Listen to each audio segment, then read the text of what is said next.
Have you ever made a decision you immediately regret it just because you were angry or afraid? Or maybe you said something you didn't mean because you were feeling insulted or humiliated. Our emotions can betray us, leading us to actions that harm ourselves and others. So what's going on here?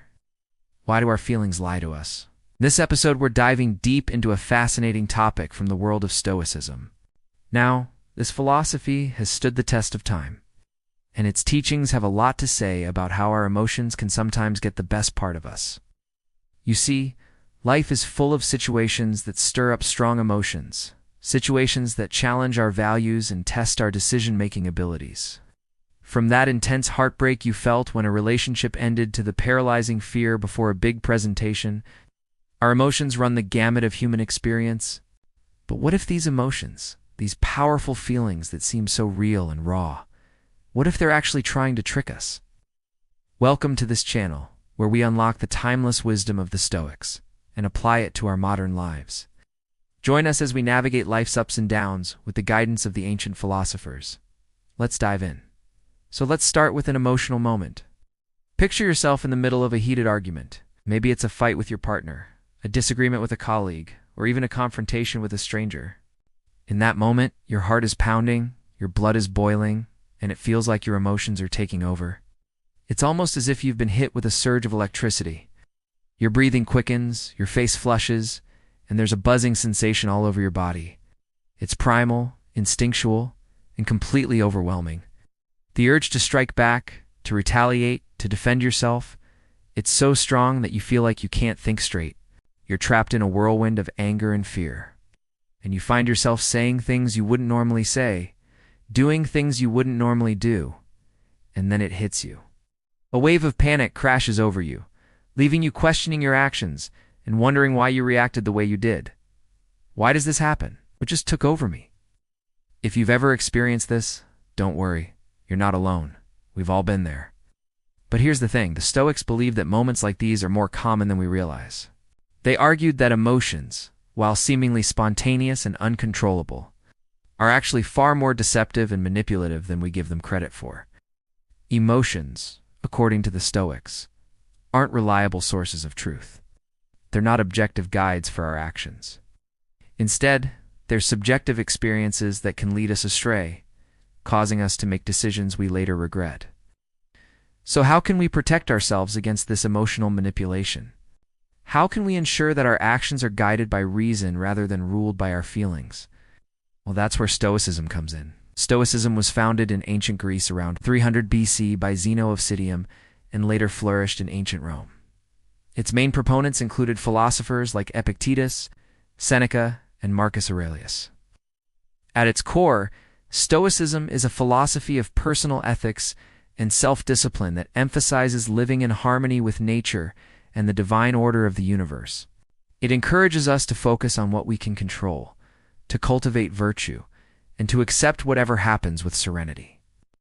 Now, one of the central tenets of Stoicism is the idea that emotions, as powerful as they may feel, shouldn't dictate our actions. Instead, we should observe them, understand them, and if necessary, act despite them. In other words, we shouldn't be slaves to our emotions, but rather their masters. Now, you might be thinking, doesn't this mean that Stoicism is all about suppressing emotions, or worse, not caring about anything? Well, not at all. Stoicism isn't about eliminating emotions. It's about being in control of them. It's about recognizing that our emotions can lie to us, but that doesn't mean we should reject them.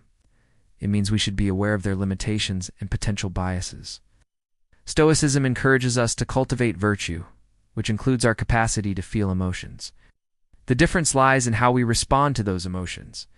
So how exactly do our emotions lie to us? To answer this question, we need to understand the key belief that underpins Stoic thought, namely that emotions are judgments. They're not facts. Let me repeat this. Emotions are judgments, not facts. When we encounter a situation, our mind doesn't just passively receive information. It interprets that information based on our past experiences, beliefs, and expectations. This interpretation often leads to judgments, which in turn generate emotions. For example, when someone says something that we perceive as rude, our mind interprets that comment as an attack on us or our self-esteem. As a result, we feel emotions like anger, resentment, or humiliation. However, this whole process is based on our interpretation, not on the objective truth of the situation. The person who made the comment might have had no ill intent. They might have been joking, or they might have been ignorant of the fact that their words would be offensive. But our mind doesn't know any of this. It jumps to conclusions, and our emotions follow suit. This is where the famous quote from Epictetus comes in. It's not things that upset us, but our judgments about them. To illustrate this point further, consider another scenario. Imagine you're giving a presentation, and you stumble over your words. In that moment, you feel a surge of emotions like fear, embarrassment, and self-doubt. But if you step back and analyze the situation objectively, you'll realize that tripping over your words doesn't inherently carry any moral weight. It's just a human error, something that everyone experiences at some point. Our emotions, however, don't make this distinction. They magnify the mistake, making it seem like a catastrophic failure. They make us feel as if our entire self-worth hinges on our ability to deliver a flawless presentation. So how can we differentiate between emotion and a reasoned response? How can we tell when our emotions are lying to us? Well, the Stoics offer a simple, yet profound solution. They suggest that we cultivate a state of mind called apatheia, which is often misunderstood to mean apathy, but that's not the case. Apathy is a lack of interest or concern. But apatheia is not about being indifferent to our emotions. It's about being free from their manipulative grasp. Apatheia is a state of inner calm and clarity that allows us to observe our emotions without judgment or attachment. When we're in a state of apatheia, we're able to ask ourselves, how is this situation really? We can look at things objectively and determine how we should respond instead of just reacting emotionally. Emotions can and do arise, but we don't have to follow their path. We can choose how to respond, whether to act out of anger or to stand up for ourselves with dignity, whether to succumb to fear or to face our challenges head-on. This is the essence of emotional discipline, a hallmark of Stoicism. Emotional discipline isn't about suppressing emotions. It's about choosing when, where, and how to express them. It's about responding to situations in a thoughtful and measured way rather than being driven by impulsive reactions. It's not easy, but with practice and self-awareness, it's a skill we can all develop. In the end, Stoicism offers us a powerful framework for understanding our emotions and our role in them. It helps us to see that we're not merely puppets of our feelings, but rather agents capable of shaping our responses and ultimately our lives. By cultivating a state of apatheia, we can better navigate the complexities of human emotion, turning what might be our greatest weakness into our greatest strength. If you found this video helpful, I'd be grateful if you could give it a thumbs up to show your support. Also, please do, and forget to share it with your friends and family who might find value in this message too.